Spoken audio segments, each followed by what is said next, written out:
So again, we're going to be talking also on the 26th of June on the course. As you can see, enrollment is ongoing, so please sign up. We're going to be talking about public sector communications, and just by way of definition, public sector communications is, the various ways in which public entities such as government agencies and organizations communicate with the public. This includes informing citizens about policies and services, engaging in dialogue, fostering transparency and accountability, law and order, service provision. Every public sector agency, whether at a national level, state level, regional level, they're either involved with compliance, or they're providing service, or they're doing something, security services, health services, emergency education. We have all those bodies, and they really they help the country remain organized. And I think for me personally, some of the things that we're going to be talking about is how to develop a philosophy of service, because I think this really helps the public sector communications strategy. The absence, in my view, I believe that the absence of a philosophy around service to the people is what limits a lot of the public sector communications from resonating. Public sector communications is supposed to build a bridge between the citizens, between the governed and the those who are governing. And I see that that's an opportunity space that has not yet been tapped.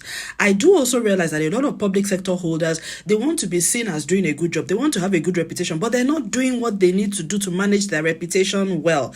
They think it's by managing headlines. One key message that we're going to be driving to all the communications professionals and leaders that attend that course is that please manage reputation, do not manage headlines. When you manage reputation, you are advocating to your public sector or public office holder, state governor, president, whoever, telling them that they need to deliver on their milestones. There needs to be performance. They need to manage relationships with citizens well, and all of the organs of government must work together to do this in a transparent way and in an accountable way. And then they will then have stories that they can communicate about, credible stories. So performance plus behavior plus communications will add up to building a reputation that will last you through your time in office and even afterwards, and set you up for whatever your life will be after office.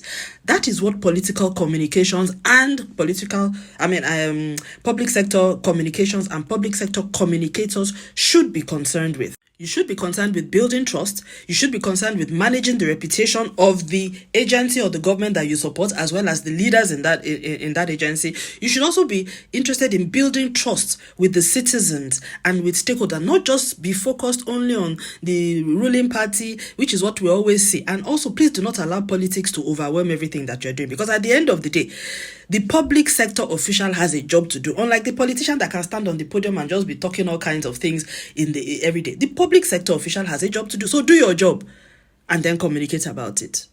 See you on June 26th. Thank you.